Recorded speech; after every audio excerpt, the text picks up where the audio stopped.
So ito mga ka-farmers yung 8 pesos na mga ka-farmers yung 8 pesos per kilo na feeds na nabili natin sa Agribit. So ito yung mga tira-tirang feeds nila na winalis. So ito na lahat. So ang nabili natin is 5 kilo. Yan, 5 kilo po ito. So ang binayad lang natin dito is 42 dahil 8 pesos per kilo lang naman.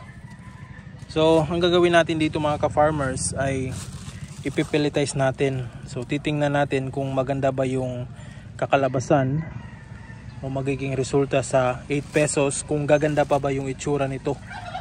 So titingnan natin sa pagpelletize. So 5 kilo ito, titimbangin natin mamaya kung magiging 5 kilo pa rin ba kung ipipelletize natin. Pero ilalagay ko muna ito dito dahil titingnan natin kung wala bang mga basura or mga maliliit na bato. Baka masira lang yung ating pelletizer machine. So ito, mayroong mga konting chichiburiche. So minsan kasi kagaya nito may plastic.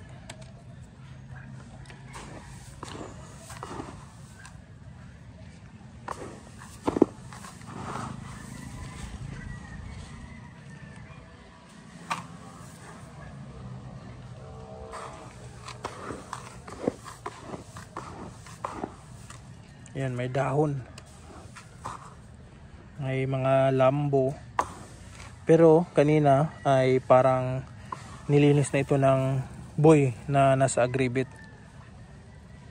Kaya konti na lang yung mga natitirang mga dumi. Yun, mayroong papel. Sana yun? Yun. So ayan, goods to go na ito. Pipelletize na natin ito. Ang bango mga ka-farmers dahil sa mga grains na nandito. Mabango ang feeds na ito. Kahit na yan, may eggshell calcium na yan. So titingnan natin at ipipelletize. Alright.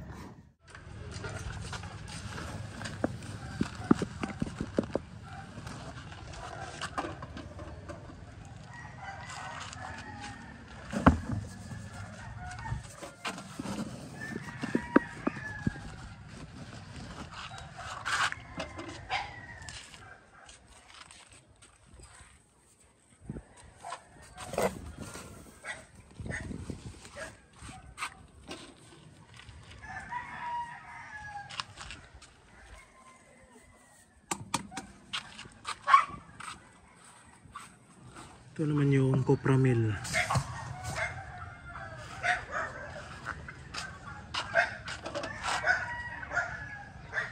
Yan. So ito ay Darak. Ito ay Copramil.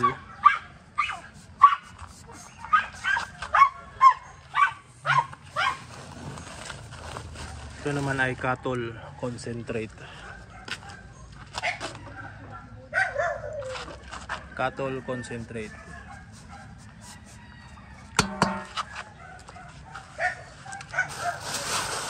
Mais.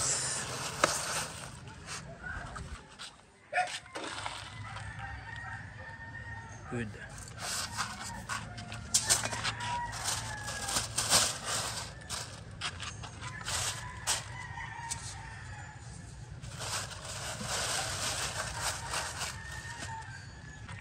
Ito naman yung tinatawag na hinaslagan, balat ng mais, at meron pang bigas. Kalahati.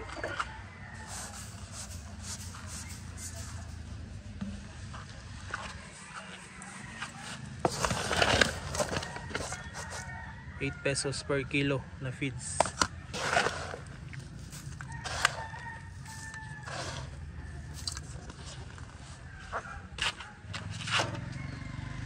One half. Right. Tapos mekos-mekos.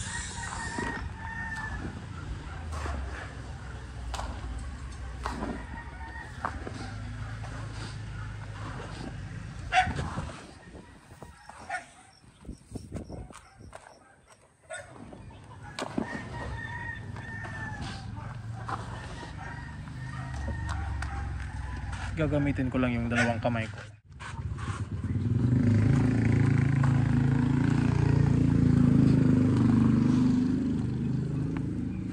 Alright, transfer dito.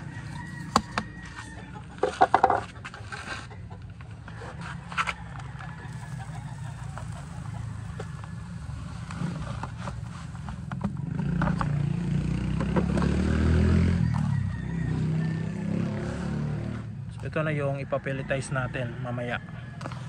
So dagdagan natin ng isa.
So ito mga ka-farmers, hininto na natin dahil medyo madilim na yung paligid. So bukas na natin ito tatapusin.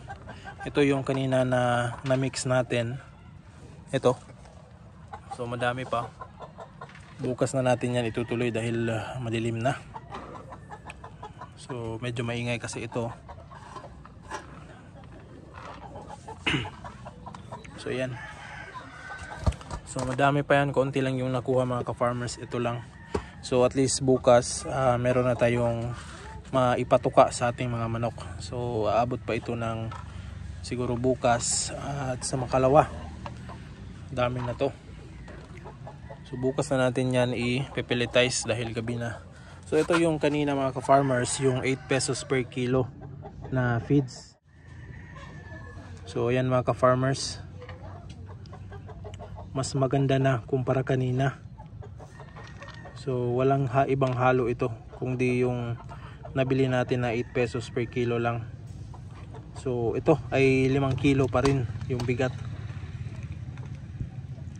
Yan o, mainit pa mga ka-farmers.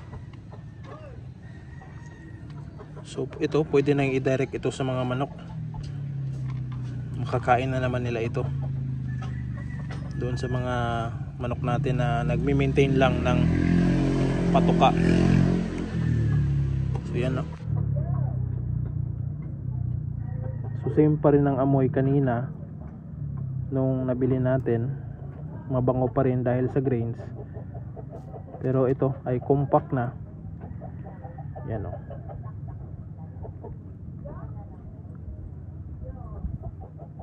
So mas maganda ito mga ka-farmers dahil buong buo na, hindi na matitila yung anong tawag doon,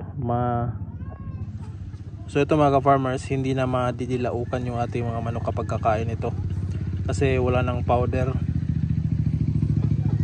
So ayan, mas maganda na tingnan, mas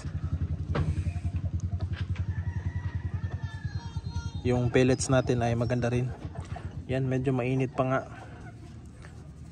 So sa ganito, hindi kapag bago pang pelletize, hindi maganda ipakain agad dahil mainit. Gaya nito, sobrang init, mapapasok ka talaga sa init. So kinaumagahan, ito pwede nating i-mix dito para ipakain sa mga manok or sa pabo natin, pwede.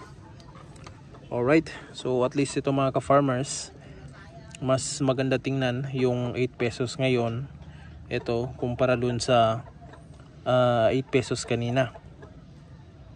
So in terms of ipapakain sa mga manok, mas mabuti ng ganito dahil yan compact na yung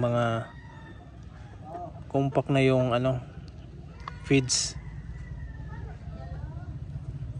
So mga grains nakahalo dito, crack corn, barley, yung mga balat ng ibang grains nandito na. So sana makakuha pa tayo ng maraming ganito. So kung ititinda natin ito mga ka-farmers ay hindi na ito magiging 8 pesos per kilo. Baka magiging 20 or 25 pesos per kilo na. Syempre gumamit tayo ng makina. So at least kukunin pa natin yung kuryente at saka yung labor natin.